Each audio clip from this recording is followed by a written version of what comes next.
హిమత్ సాగర్ వద్ద నీటి మట్టం తగ్గింది. దీంతో 6 గేట్లను మూసివేశారు అధికారులు. ప్రస్తుతం 4 గేట్ల ద్వారా నీటిని వదులుతున్నారు. దిగువ ప్రాంతాల్లో రోడ్ల మీద వరద నీరు చేరడంతో రాకపోకలు నిలిచిపోయాయి. శంషాబాద్ నుంచి నార్సింగి పోలీస్ అకాడమీ వెళ్లే రహదారి అధికారులు క్లోజ్ చేశారు. ఇదే విషయానికి సంబంధించిన పూర్తి డీటెయిల్స్ మా ప్రతినిధి సుజాత అందిస్తారు. 3 రోజుల నుంచి హైదరాబాద్లో కురుస్తున్నటువంటి వర్షాల కారణంగా చెరువులు, కాలువలు పూర్తి స్థాయిలో నీటమయమైనటువంటి పరిస్థితి నెలకొంది. మరోవైపు హిమత్ సాగర్ అదేవిధంగా ట్యాంక్ బండ్లో కూడా వాటర్ ఎక్కువగా రావడం వల్ల హిమత్ సాగర్లో ఉన్నటువంటి గేట్లని నిన్న 11 గేట్లని అధికారులు ఎత్తివేశారు. ఒకవైపు ఆ నీరు బయటకి రావడంతో పాటు ఎగువ కురిసినటువంటి వర్షాల కారణంగానే హిమత్ సాగర్లో నీటి మట్టం పెరుగుతూ వచ్చింది. అయితే నిన్న సాయంత్రం నుంచి వర్షాలు తగ్గుముఖం పట్టడంతో గేట్లన్నిటినీ కూడా అధికారులు మూసివేశారు. నిన్న 11 గంటల ప్రాంతంలో కొంత తగ్గడం వల్ల 3 గేట్లు మొదట ఎత్తివేశారు. ఆ తర్వాత మరొక గేటు అంటే 4 గేట్లు మాత్రమే ప్రస్తుతం హిమత్ సాగర్ గేట్లు తెరిచారు. విజువల్స్లో చూడొచ్చు. ఈ రోడ్డు మొత్తం కూడా పైన ఉన్నటువంటి వాటర్ అంతా కిందకి వెళ్ళేటువంటి టైంలో రాజేందర్ నగర్, శంషాబాద్ వెళ్ళేటువంటి రూట్లంతా జలమయమైపోయాయి. అక్కడ రోడ్డు చూస్తే ఒకవైపు రైట్ ఏమో అటు శంషాబాద్ వెళ్తారు, లెఫ్ట్ సైడు రాజేందర్ నగర్ రాకపోకలు కొనసాగుతూ ఉంటాయి. అక్కడి నుంచి శంషాబాద్ నుంచి కావచ్చు, రాజేందర్ నగర్ నుంచి వచ్చేటువంటి వాళ్ళకి ఇటు సైడ్ ఉన్నటువంటి రోడ్డు ప్రస్తుతం మనకు కనిపిస్తుంది విజువల్స్లో. ఈ రోడ్డు అంతా కూడా జలమయమైనటువంటి పరిస్థితి కనిపిస్తుంది. అంటే పైన గేట్లు ఎత్తిన ప్రతిసారి కూడా ఇదే సిచ్యువేషన్ ఉంటుంది. ఇటు సైడు రైట్కి స్ట్రైట్గా వెళ్తే పోలీస్ అకాడమీ ఉంటుంది, మరోవైపు రైట్కి వెళ్తే నార్సింగి వెళ్తారు. అక్కడ మనకు కనిపిస్తుంది దర్గా అనని. ఆ రూట్కి వెళ్ళేటువంటి మార్గం మొత్తం కూడా క్లోజ్ అయిపోయింది.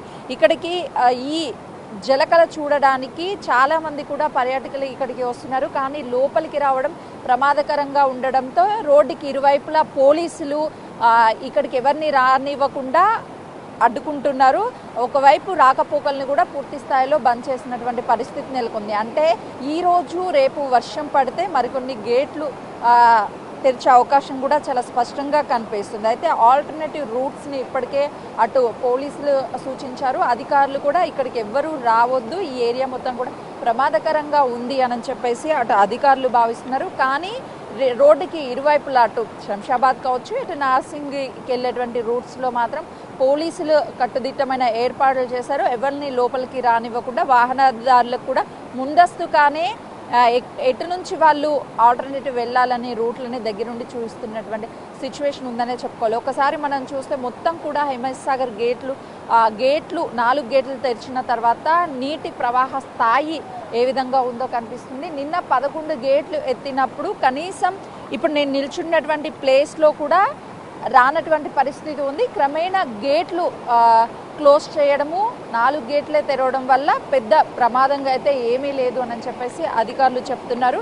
ఇదే స్థాయిలో నీరు కానీ ప్రవహిస్తూ ఉంటే కొంతవరకు రోడ్డు కూడా డ్యామేజ్ అవకాశం అయితే ఉంటుంది. సో అందుకే అధికారులు పైన ఉన్నటువంటి ఎగువ ప్రాంతంలో ఉన్నటువంటి వాటర్ ఏదైతే ఫ్లోటింగ్ ఎక్కువ ఉంటుందో ఆ టైంలో మాత్రమే దిగువ ప్రాంతాల్లోకి ఎలాంటి ఇబ్బందులు లేకుండా మెల్లమెల్లగా గేట్లను తెరవడం పెంచుతూ ఒకవైపు స్టాండర్డ్గా అంటే 11 గేట్లు తెరిచారు. ఆ తర్వాత వాటర్ లెవెల్ తగ్గడం వల్ల వాటి అన్నిటినీ క్లోజ్ చేసి సాయంత్రం 11 గంటల ప్రాంతంలో 4 గేట్లను మాత్రమే ఎత్తివేసినట్లు అటు అధికారులు చెప్తున్నారు. అయితే ఆ గేట్లకి సంబంధించి కూడా 4 ఫీట్ల మేరే అధికారులు ఆ గేట్లను ఎత్తినట్లుగా కూడా తెలుస్తుంది. 13, 10, 8, 6 నెంబర్ల గేట్లని 4 ఫీట్లకు మేరకు మాత్రమే గేట్లు ఎత్తివేశారు. ప్రస్తుతం ఈ ఉధృత కొంతమేరకు తగ్గింది. సాయంత్రం వరకు వర్షాలు లేకపోతే ఈ గేట్లను కూడా క్లోజ్ చేసే అవకాశం చాలా స్పష్టంగా కనిపిస్తుంది.